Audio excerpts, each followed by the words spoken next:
오늘 함께 나눌 말씀은 신명기 5장 1절에서 10절까지입니다.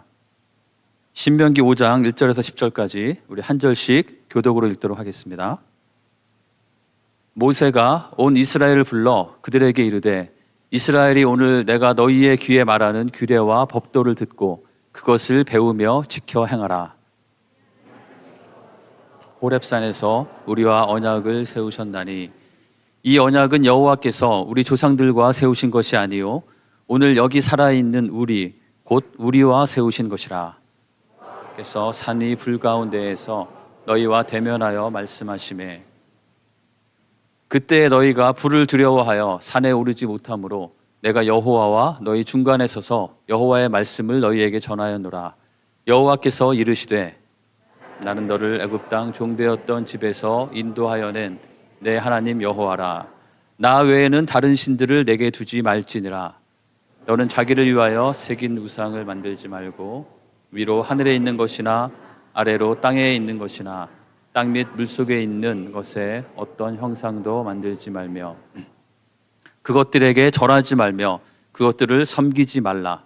나 내 하나님 여호와는 질투하는 하나님인즉 나를 미워하는 자의 죄를 갚되 아버지로부터 아들에게로 3, 4대까지 이르게 하거니와 나를 사랑하고 내 계명을 지키는 자에게는 1000대까지 은혜를 베푸느니라.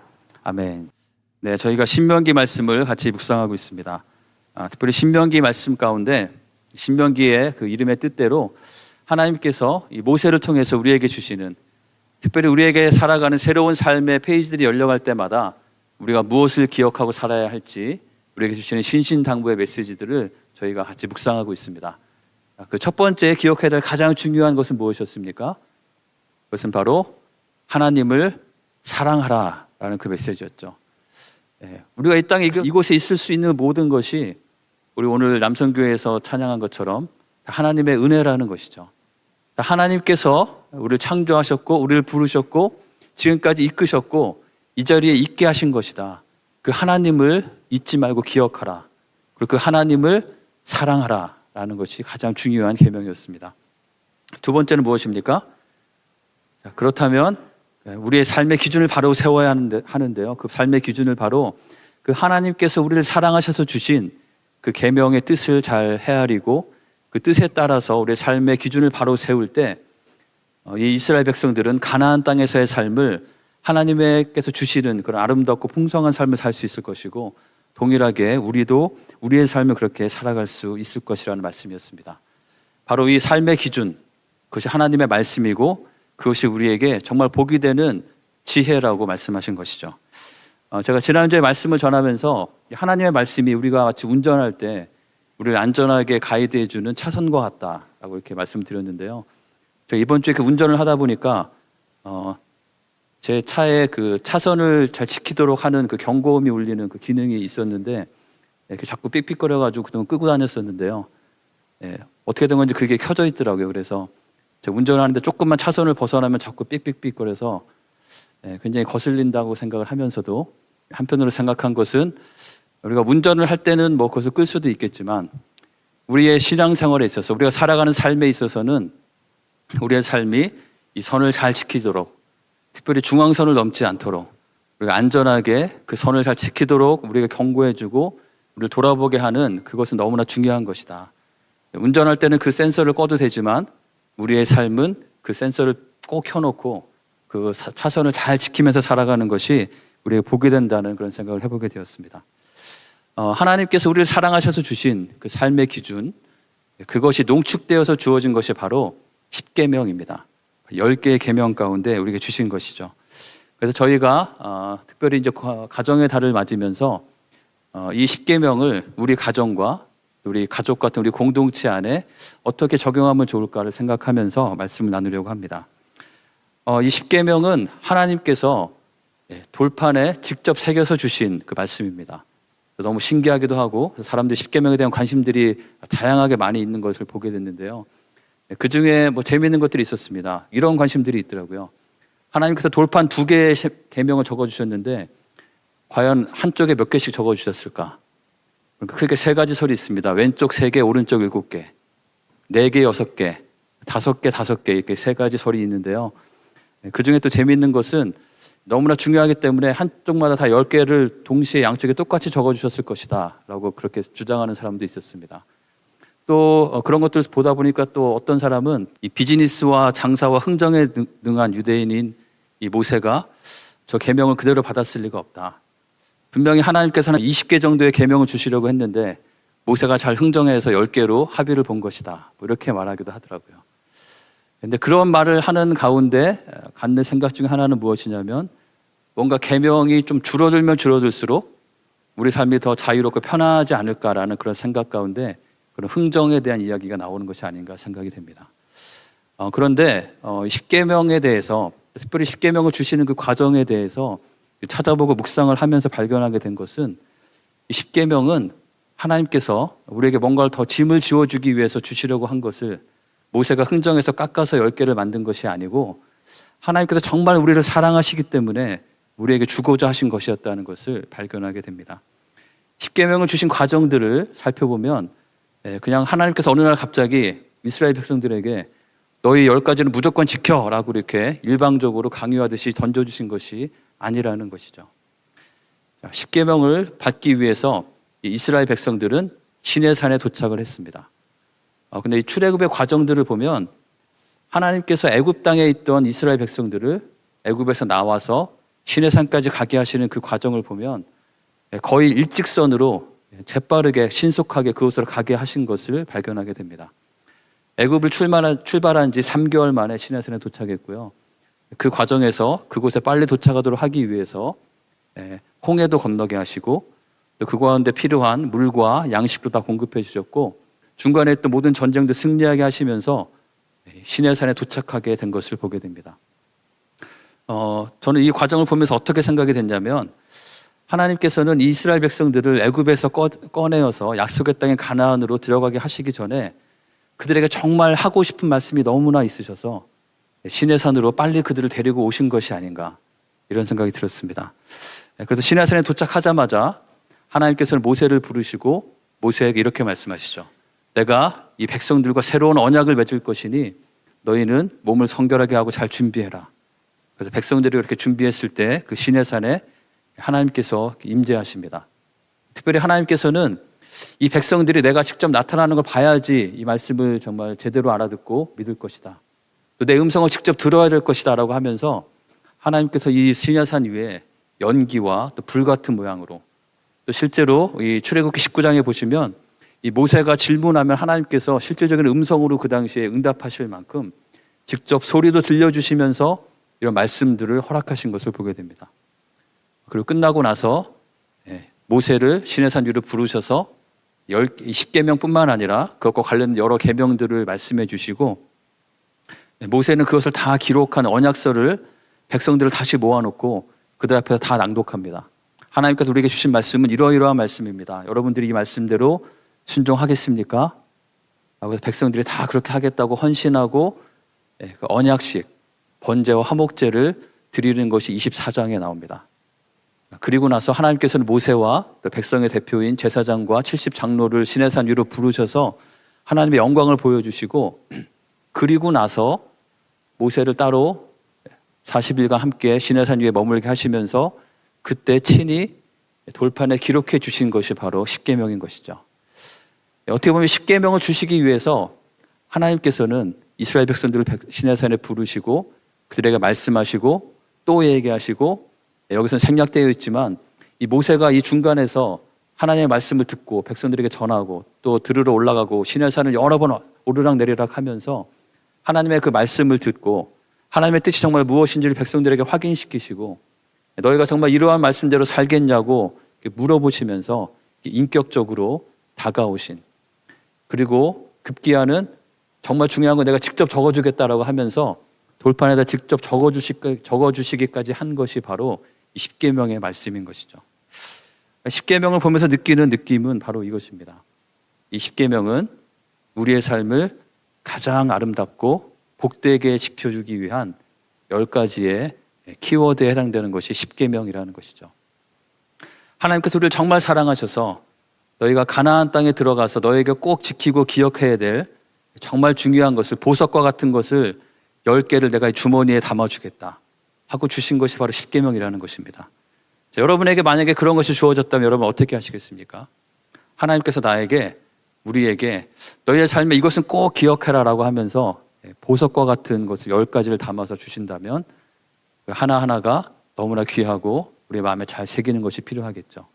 바로 이 십계명은 그러한 하나님의 사랑이 담겨 있는 그런 선물이라는 것을 기억하면서 우리가 말씀을 묵상하기 원합니다. 바로 우리를 정말 사랑하시는 하나님께서 단순히 모세가 반복해서 설교한 것이 아니라 하나님이 이 십계명을 주실 때부터 우리에게 여러 번 반복해서 신신당부해서 주신 그 말씀, 특별히 가나안 땅에 들어가는 백성들을 위한 하나님의 그 간절한 사랑이 담겨 있는 그 사랑의 선물이라는 것을 기억하시면 좋겠습니다. 최근에 또 어떤 결혼한 분이 있어서 그 결혼한 가정에게 어떠한 선물을 주면 좋을까라고 이렇게 고민했던 적이 있었습니다. 많은 것들을 줄 수 있겠지만 그 가정을 정말 축복하고 도움이 되는 것이 무엇일까를 생각한 것이 저희 부부가 결혼하기 전에 그 결혼 예배학교라는 그 수업을 들은 적이 있었는데요. 거기에 있었던 숙제 중에 하나가 부부 10계명을 적어오는 숙제가 있었습니다. 그래서 부부가 꼭 기억할 그 10가지를 이렇게 적도록 했는데요. 그때 저희는 특별히 성경에 나오는 이 10계명의 내용을 그 의미를 좀 묵상을 하면서 이것을 우리 가정에 어떻게 적용하면 좋을까라는 관점으로 그 말씀을 묵상하고 우리 부부 버전의 10계명을 이렇게 적었던 적이 있습니다. 그래서 그 요 내용을 좀 축복하는 마음으로 전해주면 좋겠다라고 생각을 했는데요. 그 전해주려고 찾아보니까 이사 오다가 어디 갔는지 그 액자가 없어져서 찾다 못 찾아서 다시 묵상을 해서 다시 작성을 해보게 됐습니다. 그때랑은 문구가 똑같지는 않은 것 같은데 그래도 다시 묵상하면서 저에게도 또 좋은 은혜의 시간이 됐던 것 같습니다. 이 십계명은 그런 마음으로 우리에게 주신 것이라는 것이죠. 정말 새로운 가정을 시작하는 그 부부에게 정말 축복하고 그들이 정말 잘 되길 원하는 마음으로 그 십계명을 준비하면서 전해주었던 것처럼 하나님께서는 우리의 삶을 정말 복되고 아름답게 살아가기 원하셔서 우리에게 주신 것이 바로 십계명이라는 것입니다. 우리가 그 십계명을 이제 하나씩 제가 묵상하고 나누도록 하겠습니다. 아마 한 주에 한 개나 두 가지씩 나누도록 하겠는데요. 오늘 신명기 5장 2절에서 6절에 보면은 이 십계명에 대해서 이렇게 말씀하고 있습니다. 우리 3절에 보시면 이 언약은 여호와께서 우리 조상들과 세우신 것이 아니고 뭐라고 했습니까? 오늘 여기 살아있는 우리, 곧 우리와 세우신 것이다. 실제로 이 언약은 조상들과 세우신 것입니다. 하지만 지금 새로운 세대가 왔을 때 그들에게 이 언약은 하나님께서 그 조상들과만 세우고 너희와 상관없는 것이 아니고 바로 지금 이 자리에 있는 너희에게 주시는 하나님의 언약이고 하나님의 사랑의 선물이다라고 말하고 있는 것이죠. 이 말씀 동일하게 지금 우리에게도 적용된다고 믿습니다. 지금 이 자리에 앉아 계신 한 분 한 분 우리에게 하나님께서 주시는 말씀으로 받으시기 바랍니다.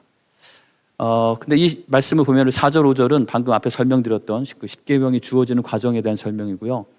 여호와께서 이르시되라고 하면서 하나님께서 하신 말씀들이 기록이 되어 있는데 한 가지 중요한 것을 발견하게 됩니다.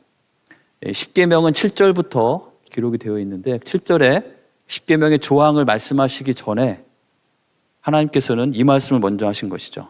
6절 같이 한번 읽어볼까요? 나는 너를 애굽 땅 종되었던 집에서 인도하여 낸 내 하나님 여호와라. 하나님께서는 이 규정을 말씀하시기 전에 내가 누구인지, 너희와 나이가 어떤 관계가 있는지를 먼저 말씀하고 계시는 것입니다. 바로 십계명을 주시는 그 하나님의 마음, 그들을 사랑하고 그들을 정말 세우기 원하시는 그들의 좀 하나님이 되신 하나님과의 관계를 먼저 초점을 두면서 이 말씀을 듣기 원하셔서 이렇게 하신 것이 아닌가 생각이 됩니다. 십계명 내용을 저희가 살펴보기 전에 먼저 개관으로 잠시 보면 우리가 구약 성경을 사용하는 종교가 3개가 있습니다. 우리 기독교뿐만 아니라 유대교는 구약만 믿기 때문에 문제가 많이 있죠. 그리고 천주교가 있습니다.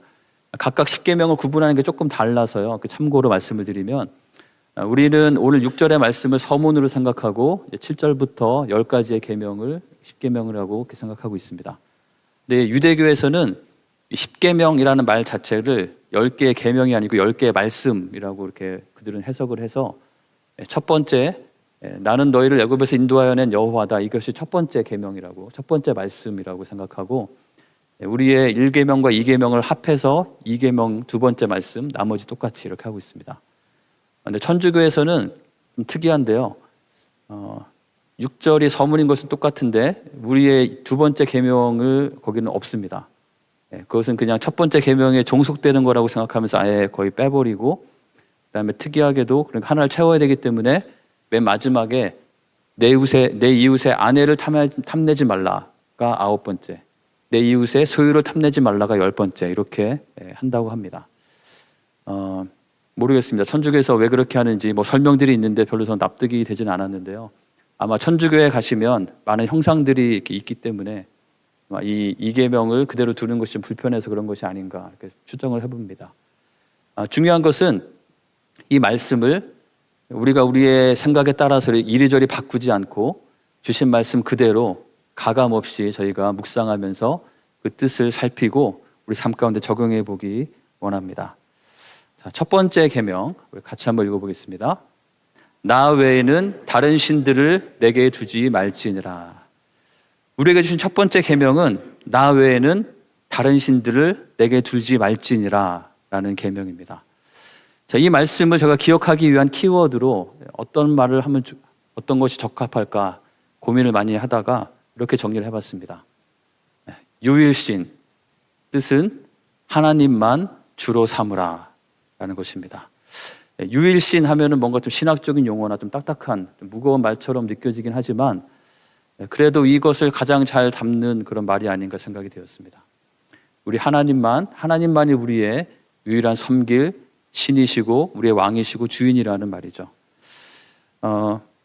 여러분 그 영국에서 가장 오랫동안 즉위했던 여왕, 두 번째로 오래된 것 같은데 60여 년 이상을 즉위했던 빅토리아 여왕이라는 분이 있습니다. 이분 때는 영국의 전성기였기 때문에 많은 사람들이 이 사람 이름 알고 있는데요. 이분에 대한 여러 가지 이야기들이 있는데 이것이 뭐 실제인지 지어낸 이야기인지는 알 수 없지만 이런 이야기가 있습니다. 이 빅토리아 여왕은 백성들의 집을 방문해서 그들과 만나서 이야기하고 이야기 듣고 하는 것을 좋아했다고 합니다. 근데 어느 날 이 여왕이 그 당시에 아주 유명하고 많이 알려져 있는 정말 너무나 신실하다고 좋은 영향력을 미치는 한 부인을 찾아가게 됐습니다. 그래서 그 부인과 함께 좋은 이야기를 이렇게 나누게 됐습니다. 그러면서 이제 이 여왕이 이 부인한테 이렇게 질문했다고 합니다. 당신을 찾아왔던 여러 손님들 중에서 가장 영예롭고 가장 고귀한 손님은 누구였습니까? 라고 질문을 하자 그 여인이 뭐라고 답했을까요? 그 여인이 주저없이 그분은 바로 여왕님이십니다. 이렇게 대답을 했습니다. 이 빅토리아 여왕은 그 말을 듣고 기뻐한 것이 아니고 사실 좀 실망을 했다고 합니다. 왜냐하면 이 여왕이 기대했던 답은 예수님이십니다. 하나님이십니다. 이런 답을 기대했는데 자신이 여왕이라고 자신의 기분을 좋게 하려고 하는 것처럼 느껴졌기 때문입니다. 그래서 이 여왕이 예수님이 가장 위대한 그런 고귀한 손님이 아니신가요? 라고 이렇게 질문을 하자 이 부인이 이렇게 대답했다고 합니다. 여왕님, 예수님은 손님이 아니라 매일 저와 함께 사시는 우리 집의 주인이십니다. 여러분은 하나님을 여러분의 삶에, 여러분 개인의 삶 가운데, 여러분의 가정 가운데, 우리 공동체와 우리 교회 가운데 어떤 분으로 섬기고 어떤 분으로 모시고 살고 있으신지요? 그저 우리가 존귀하게 여기고 귀하게 여기는 손님 정도로 여기고 있는지, 아니면 정말 하나님이 우리의 하나님이시고 우리의 주인이시고 우리의 왕이신 그런 분으로 섬기고 있는지, 우리 첫 번째 이 계명을 들으면서 우리 점검해 보아야 할 것입니다. 이 하나님을 주님으로 주로 섬기는 것이 이 첫 번째 계명의 중요한 뜻이라면 그것만으로 전부가 아닙니다. 한 가지가 더 있습니다. 그것은 하나님을 주로 섬길 뿐만 아니라 하나님만 주로 섬겨야 한다는 것입니다. 유일신 하나님만 주로 삼으라. 이 말은 우리가 하나님을 정말 우리의 삶의 주인으로 모시고 살 뿐만 아니라 우리의 삶에 하나님의 자리를 차지하려고 하는 다른 많은 것들에 타협하지 말고 오직 하나님만을 우리의 삶의 주인으로 삼고 살을 때, 그것이 되어질 때, 그것이 우리의 삶의 가장 기초가 되어질 때 우리는 비로소 하나님께서 우리에게 주시는 참으로 아름답고 복된 삶을 살 수 있다는 것이죠. 우리가 주인으로 삼고 산다는 것은 무엇을 의미하는 것일까요? 그것은 우리 모두가 중요하게 추구하고 있는 우리의 행복, 우리의 복, 그것을 과연 누가 주는 것인가? 우리가 무엇을 얻어야지 우리가 참으로 행복할 수 있을까라는 것에 거기서 기인하게 됩니다. 내가 이것이 있어야지 가장 행복하다고 여겨지면서 그것을 추구하면서 그 가치에 따라서 살아가면 그것이 바로 내 삶의 주인이 되는 것이죠. 이 세상 사람들은 자신에게 행복을 주는 것들이 주로 이런 것들이라고 생각을 합니다. 대표적인 것이 바로 쾌락이죠. 내가 즐거워하는 거, 내가 재미있는 거, 그것들을 내가 충분히 원하는 만큼 할 수 있으면 내 삶은 행복하고 복되고 즐거울 것이다. 또 어떤 사람들이 이렇게 생각합니다. 명예. 이 명예라는 것은 그냥 뭐 대단한 어떤 교만함을 가지고 사는 그런 것을 말하는 것이 아닙니다. 이 명예는 그런 것뿐만 아니라 내가 좀 인정받고 싶고 더 자랑스럽고 싶고 나의 삶이 사람들로부터 좀 존경을 받고 싶은 그러한 동기를 가지고 살아가는 그런 것들이 명예를 추구하는 모습이죠. 또 권력도 있습니다. 이것은 힘을 갖는 것이죠. 다른 사람은 안 되는데 내가 하면 되는 것, 그 힘을 더 갖기 위해서 더 높은 곳에 오르려고 하고 더 많은 힘을 추구하며 살아가기도 합니다. 또 어떤 사람들은 재산과 돈이 우리의 삶에 행복을 주는 것이라고 생각하면서 실제로 그것이 주인이 된 그런 삶을 살아가기도 합니다. 하지만 이 돈은 우리 삶에 너무나 중요한 것임이 분명함에도 불구하고 그 돈으로는 할 수 없는 것이 많다는 것을 우리는 알고 있습니다. 그런 유명한 말들이 많이 있죠. 돈으로 사람을 살 수는 있지만 그 사람의 마음을 살 수는 없다. 돈으로 호화로운 집을 살 수는 있지만 행복한 가정은 살 수 없고, 돈으로 좋은 침대를 살 수 있지만 평안한 잠은 살 수가 없는 것이고, 돈으로 시계는 살 수 있지만 시간은 살 수 없고, 책은 살 수 있지만 지혜는 살 수 없고, 지위는 살 수 있지만 존경은 살 수 없고, 좋은 약은 살 수 있지만 건강은 살 수 없고, 쾌락은 살 수 있지만 기쁨은 살 수 없고, 화려한 옷은 살 수 있지만 참된 아름다움은 살 수 없다. 이 리스트는 계속해서 이어지고 있습니다. 우리 모두가 알고 있는 것이죠.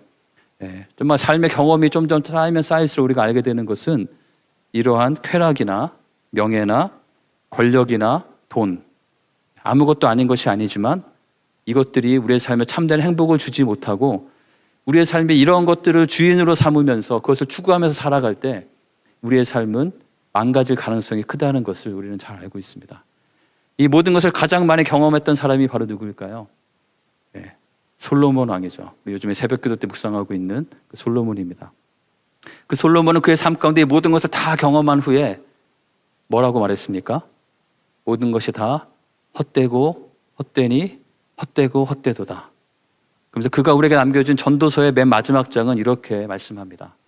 너희는 너의 인생이 정말 헛되다고, 내가 인생을 정말 허비했구나라고 말하기 전에 너의 창조자이신 하나님을 기억하라.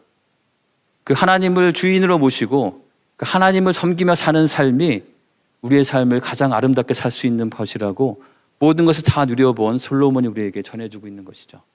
자, 그렇다면 우리도 솔로몬의 그 뒤를 따라서 모든 것을 다 누리고 추구하다가 결국엔 다 헛되구나라고 하면서 인생을 마감하지 말아야 되겠습니다. 우리의 지혜는 하나님께서 말씀으로 주신 하나님만을 섬기는, 하나님 외에 다른 것이 우리의 삶의 주인의 자리에 들어오지 못하도록 하는 그런 삶을 살아갈 때 그것이 가장 복된 삶이 될 줄 믿습니다. 그래서 야고보서는 이렇게 말씀하죠. 두 마음을 품어서 모든 일에 정함이 없는 자, 두 마음을 품은 자들아 마음을 성결하게 하라. 하나님을 가까이 하고 다른 죄악된 것들을 멀리 하라고 말씀하고 있는 것이죠. 우리의 마음에 두 주인을 섬기지 못한다고 예수님께서는 마태복음과 누가복음에서 말씀하셨습니다. 왜냐하면 두 주인이 있으면 둘 중에 하나를 더 중하게 여기고 하나는 더 가볍게 여길 수밖에 없기 때문이라는 것이죠. 우리의 삶 가운데 하나님도 내 삶의 주인이시고 하나님도 우리의 가정의 주인이시지만 하나님만이 아니고 또 다른 것들이 내 삶의 주인이 되어질 때 우리가 뭔가 말하고 이렇게 써놓는 것이 중요한 것이 아닙니다. 실제로 우리가 어떻게 선택하고 어떻게 생각하고 어떻게 반응하는지를 보면 알 수 있는 것이죠. 이 하나님을 섬기는 것과 아까 말했던 세상 사람들 추구하는 그런 쾌락이나 힘이나 재물이나 그런 명예를 추구하는 것이 같은 방향으로 갈 때는 큰 문제가 생기지 않습니다. 하지만 어느 때 우리가 둘 중에 하나를 선택해야 되는, 무엇이 더 중요한지를 결정해야 되는 순간이 올 때 과연 나는 무엇을 붙잡는가? 그것이 바로 우리 삶의 주인이라는 것이죠. 주님께서는 우리의 삶이 정말 건강하고 안전하게 되기 위해서는 다른 그 어떤 것도 아니고 바로 하나님만이 우리의 삶이 주인이 되어야 한다고 우리에게 말씀하고 있는 것입니다. 주님께서 우리에게 주신 첫 번째 계명을 잘 기억하시면서 이것이 우리에게 잘 점검되면서 우리가 다른 것이 아니라 주님을 따라 섬기며 하나님의 그 복을 누리는 우리 모두가 되기를 간절히 축원합니다. 두 번째 계명은 이것입니다. 우리 8절과 9절 앞부분까지 한번 같이 읽어보겠습니다. 너는 자기를 위하여 새긴 우상을 만들지 말고 위로 하늘에 있는 것이나 아래로 땅에 있는 것이나 땅 및 물속에 있는 것에 어떤 형상도 만들지 말며 그것들에게 절하지 말며 그것들을 섬기지 말라. 아멘. 네, 거기까지 읽겠습니다. 두 번째 계명, 이것은 어떤 말로 요약을 해보면 좋을까요? 우리 이렇게 한번 요약해 볼 수 있을 것 같습니다.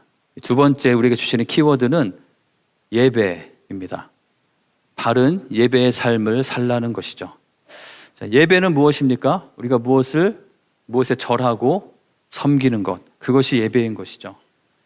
근데 오늘 이 두 번째 계명을 보면은 우리가 어떤 우상을 만들고 어떤 형상을 만들고 그것에 절하고 섬기는 일들이 있는데 이것은 이 당시에 많은 종교, 다른 민족들에게 있었던 모습이죠.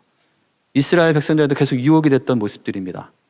그들이 생각하는, 그들이 원하는 것을 줄 수 있는 그런 뭔가 손에 잡히는 그런 신들을 갖기 원했고 그것을 섬기면서 그걸 통해서 자기가 원하는 문제들이 해결되기를 원하는 그런 동기가 그들 가운데 있었던 것이죠. 그래서 하나님께서는 그들에게 이 말씀을 주시면서 이렇게 말씀하시죠. 자기를 위하여 우상을 만들지 말고 형상도 만들지 말고 절하지도 말고 섬기지도 말라. 이 모든 것이 사람들이 자기 자신을 위해서 하는 것임을 말씀하고 있습니다. 이 계명을 바로 어긴 사람들이 있었습니다. 그것이 누구죠? 바로 이스라엘 백성들이죠. 우리 출애굽기를 쭉 읽어보시면 하나님께서 10계명을 주시기 위해서 40일 동안 모세와 만나는 동안에 바로 며칠 전에 40일 전에 하나님께 말씀을 지키겠다고 언약했던 그 백성들이 무엇을 하고 있었죠? 산 밑에서 모세를 기다리는데 모세가 안 내려오니까 그 사람 어떻게 되는지 모르겠다. 우리가 우리를 위하여 우리를 인도할 신을 만들자라고 하는 것이죠.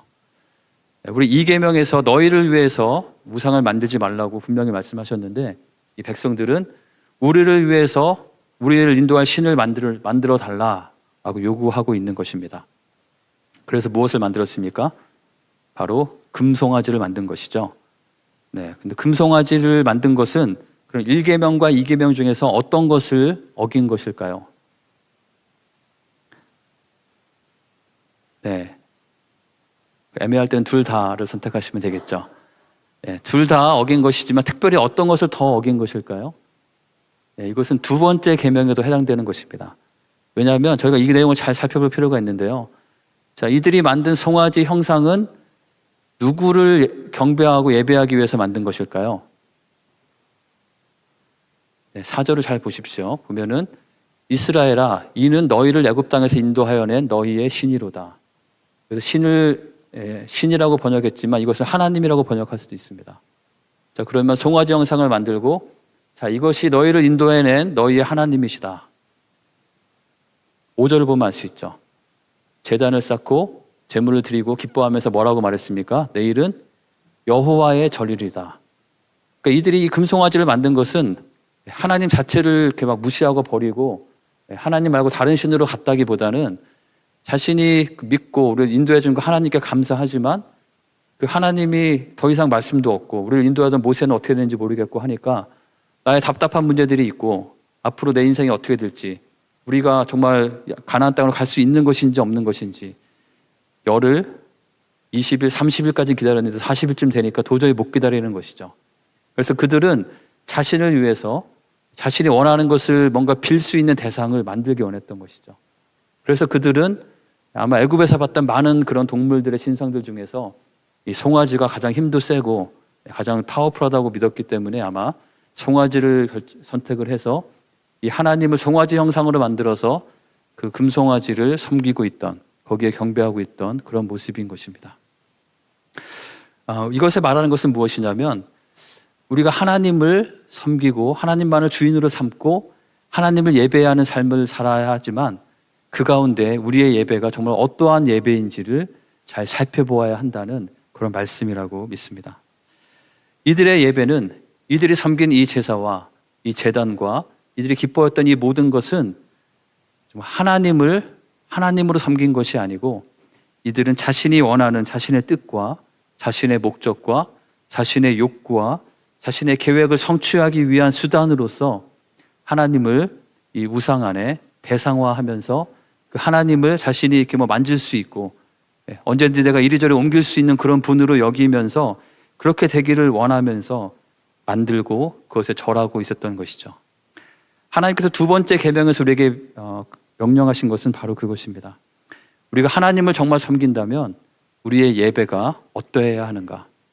아무렇게나 아무 것에나 절하고 아무거나 섬기는 것이 아니라 정말 우리를 부르신 우리 하나님이신 그 하나님을 인격적으로 알고 그 하나님을 만나고 그 하나님과의 인격적인 관계 가운데 그분을 기뻐하고 그분의 뜻을 구하는 삶을 사는 것이 예배이지, 그냥 다른 이방인 사람들이 하는 것처럼 자신들이 원하는 것을 얻어내기 위해서 하나님의 어떤 형상을 만들어서 마치 그것이 하나님인 것처럼 생각하면서 자신이 원하는 것을 이루어내려고 하는 것은 참된 예배가 아니고, 그것을 추구하면 그것은 언제든지 다른 우상을 섬길 수 있는 위험이 그 가운데 있는 것이죠.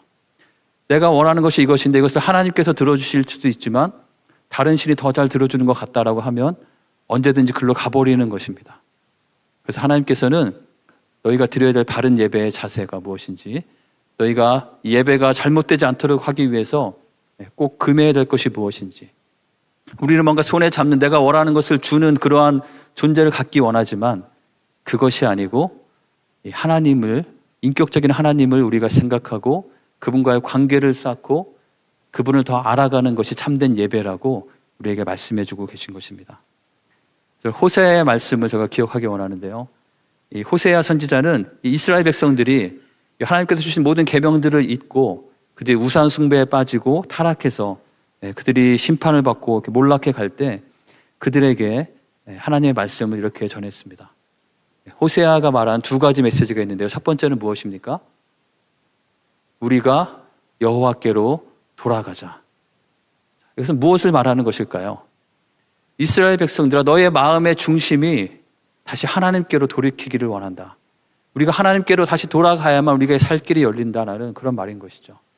하나님을 바로 예배하는 것은 우리가 많은 재물을 드리거나 어떤 형상을 만들고 많은 정성을 쌓는 것 정도가 아니라 가장 중요한 우리의 삶의 마음의 중심이 창조주신 하나님을 인정하고 그 하나님께서 우리와 함께 하심을 우리가 기억하면서 그 하나님을 향한, 하나님께로 우리 마음이 향하여지는 것, 그것이 참된 예배의 첫 번째라고 말하고 있는 것이죠. 그리고 또 한 가지를 말했습니다. 그것은 무엇입니까? 우리가 여호와를 알자. 힘써서 여호와를 알자. 우리의 참된 예배는 우리의 예배의 대상이신 하나님이 단순히 우리가 대상화하는 그런 신적인 존재가 아니라 정말 우리의 아버지이시고 우리의 삶을 인도하시는 하나님이심을 우리가 믿고 인정한다면 그분을 예배하기 위해서는 그분에 대해서 잘 아는 것이 필요하다는 것이죠. 우리가 알지 못하는 그냥 막연한 누군가에게 절하는 것은 미신에 불과한 것입니다.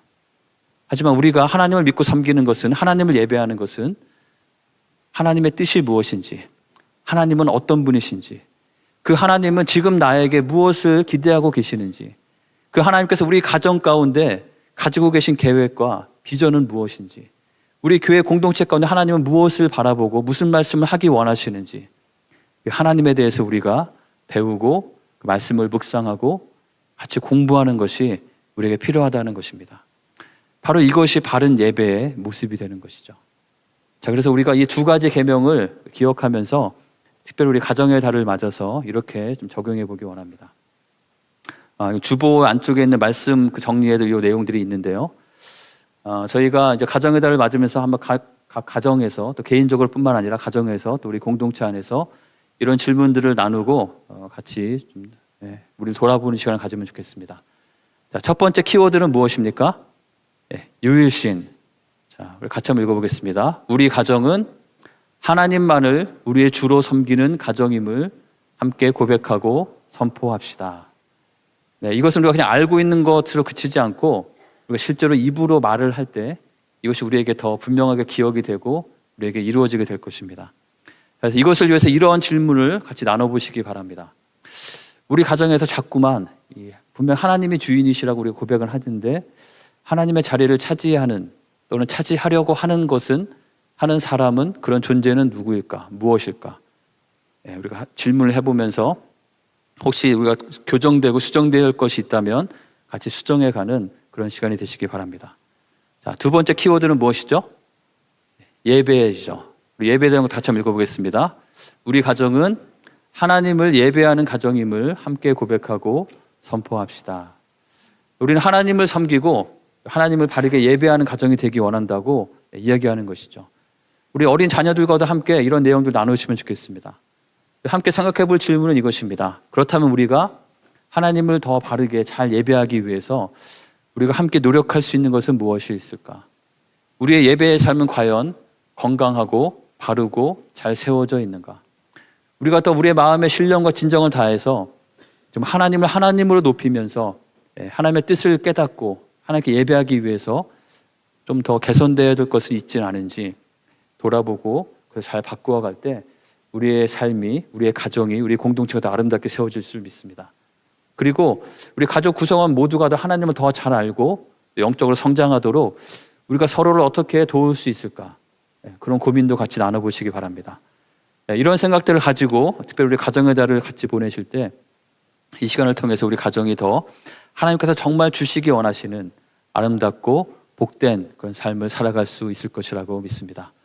우리 모든 성도들의 삶이 이스라엘 백성들에게 주셨던 이 십계명의 그 의미를 지금 우리에게 주신 말씀이라고 믿고 적용하면서 그 유익과 복을 누리시기를 주님의 이름으로 간절히 축원합니다. 우리 말씀을 기억하면서 잠시 기도하도록 하겠습니다. 하나님께서는 우리를 정말 사랑하셔서 우리에게 하나님만을 우리의 주님으로 섬기라고 말씀하셨고 그 하나님을 섬기는 하나님을 예배하는 자세에 있어서 중요한 것 그것은 하나님을 어떤 도구화하고 대상화하는 것이 아니라 하나님과의 인격적인 관계를 더 깊이 해나가기 원하는 마음으로 주님께 우리의 중심을 다해서 나아가고 특별히 하나님을 더 잘 알아가는 것이 필요하다고 말씀하셨습니다. 나 자신이 우리의 가정이 내가 속한 그 공동체가 좀 이러한 모습이 세워질 수 있도록 하나님께 구하며 기도하겠습니다. 혹시 나에게 하나님께서 이미 가르쳐 주시는 것들이 있다면 그대로 순종하기로 결단하면서 함께 기도하며 나가도록 하겠습니다. 함께 기도하겠습니다.